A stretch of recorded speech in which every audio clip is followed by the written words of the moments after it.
Since at least the times of ancient Greece, mechanical men and artificial beings have been dreamt about, such as Greek myths of Hephaestus, the Greek god of smithing, and his designs of mechanical men and other autonomous machines.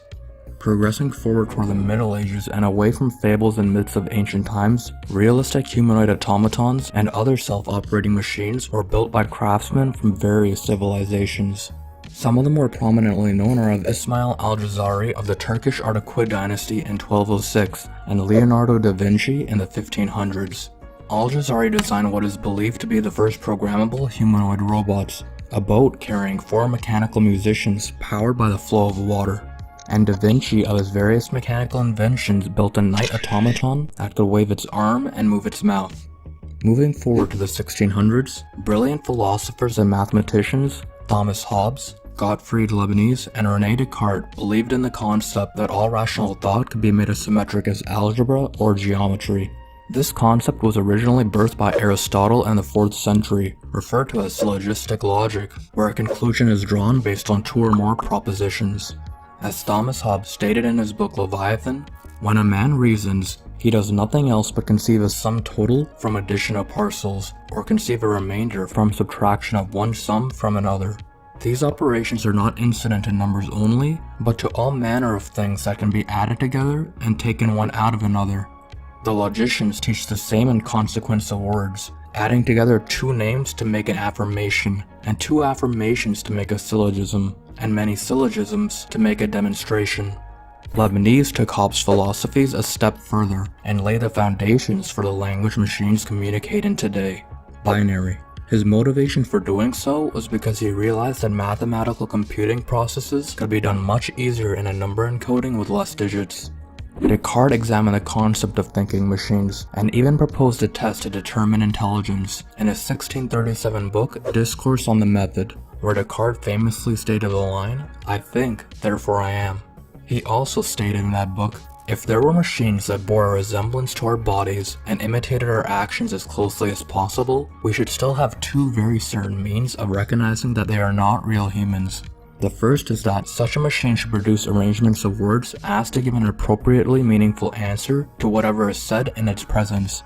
Secondly, even though some machines might do things as well as we do them, or perhaps even better, they would inevitably fail in others, which would reveal that they are not acting from understanding." Also in the 1600s and throughout the Middle Ages on the other side of the spectrum, entertainment and spirituality, growing from Greek myth, the concept of artificial beings continued to be explored, such as in fields like ancient chemistry, in other words alchemy, which was more of a pseudoscience with the goal to transform the pure into the rare, transforming mind into matter. Countless stories during this time period also portray this concept, such as the golem in Jewish folklore, which is a being created from inanimate matter.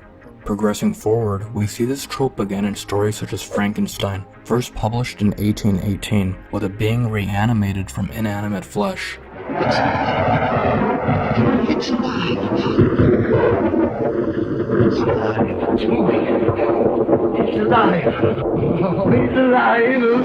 It's alive. It's alive. After the height of the first industrial revolution in the mid-1800s, where machines began replacing human muscle, and the beginnings of the field of modern computing, we see these stories take a turn towards modern sci-fi elements and portraying technology as evolving into human form. Take for example this clip from the silent film Metropolis.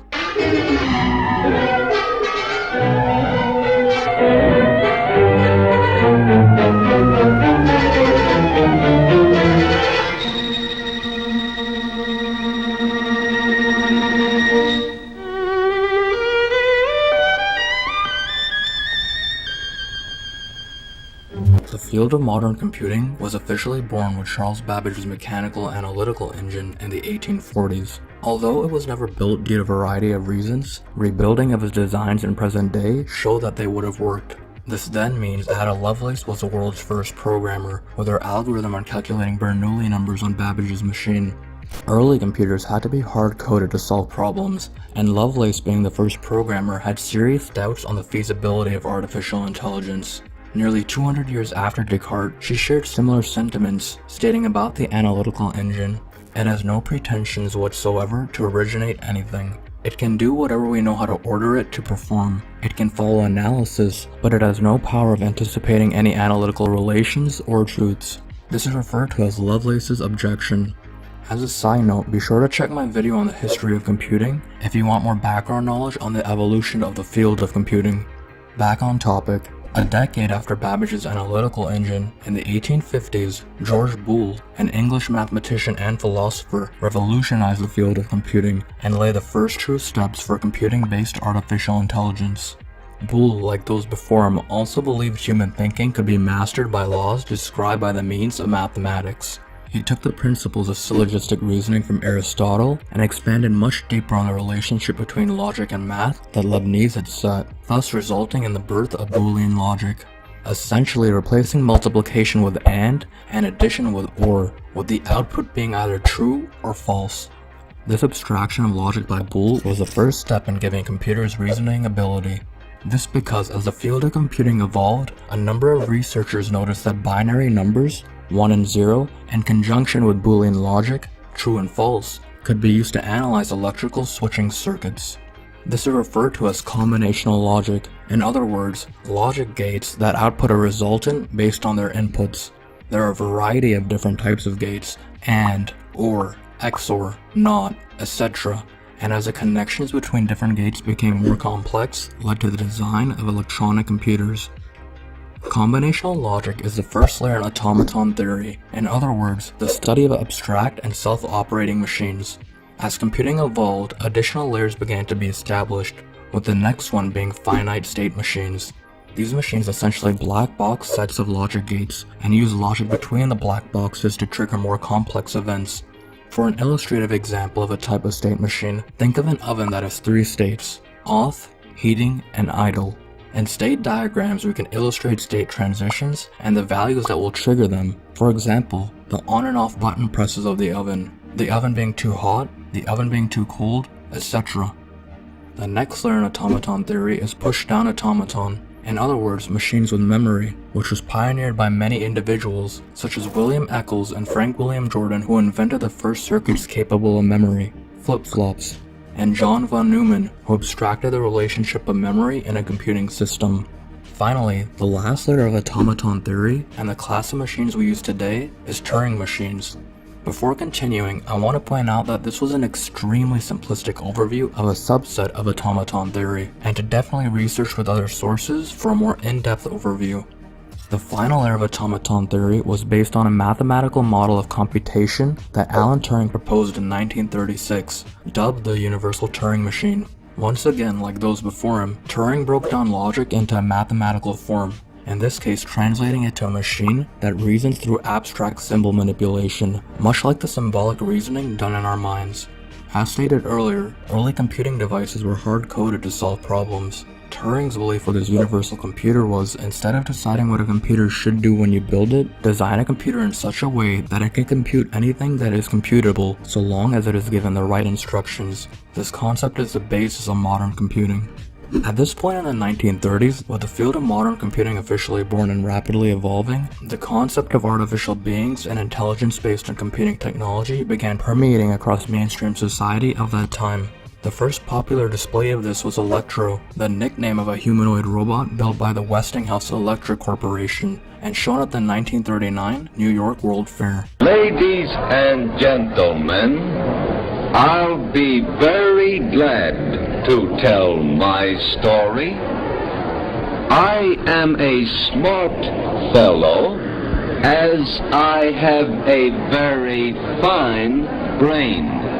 Electro wowed many, and one can say is the basis of how mainstream society thinks of a computing-based artificial intelligence, as evident by the various movies, TV shows, books, and other entertainment media portraying the concept. As a side note, Westinghouse's Electro draws many parallels to modern-day Hanson Robotics' Sophia. They are not truly intelligent, but are more of a way for mainstream society to get a glimpse of future technology. In other words, they are imitating intelligence. Going back to Alan Turing in the 1950s, he pondered this dilemma of true versus imitated intelligence in section 1 of his paper, Computing Machinery and Intelligence, titled The Imitation Game. In this paper, he lays the foundations for what we now refer to as the Turing test. the first serious proposal in the philosophy of a computing-based artificial intelligence. The Turing test essentially states if a machine acts as intelligently as a human being, then it is as intelligent as a human being. An example often thrown around is the online chat room, in which if we are talking to an AI bot but aren't told this until after and believe during the conversation that it was a human, then the bot passes the Turing test and is deemed intelligent. Around the same time as Turing's proposal, another titan of the field of computing, the father of the information age, Claude Shannon, published the basis of information theory in his landmark paper, A Mathematical Theory of Communication, in 1948. Information theory is the backbone of all digital systems today and a very complex topic. In layman's terms and in relation to computing, Shannon's theory states all information in the entire universe could be represented in binary. This has profound implications for artificial intelligence, meaning we could break down human logic and more so the human brain and replicate its processes with computing technology. This fact was demonstrated a few years later in 1955 by what is dubbed as the first artificial intelligence program called Logic Theorist, a program able to prove 38 of the first 52 theorems in Principia Mathematica, a 3-volume work on the foundations of mathematics. This program was written by Alan Newell, Herbert Simon, and Cliff Shaw, who, like philosophers and mathematicians before them, also believed human thought could be broken down, with them stating, "The mind can be viewed as a device operating on bits of information according to formal rules." That being, they realized that a machine that can manipulate numbers could also manipulate symbols, and that symbol manipulation is the essence of human thought. As a fun side note, Herbert Simon stated, "A system composed of matter can have the properties of mind," a throwback to alchemy of the Middle Ages in which matter was attempted to be converted to mind. Also during this time period in 1951, Marvin Minsky, one of the founding fathers of the field of artificial intelligence, built the first machine incorporating a neural net, the Stochastic Neural Analog Reinforcement Calculator, SNARC for short. As you can see, at this point in the mid-1900s, with computers becoming more capable every year, increasing the research into abstracting human logic and behavior, development of the first neural net, and various other innovations, the field of modern computing-based artificial intelligence was being born.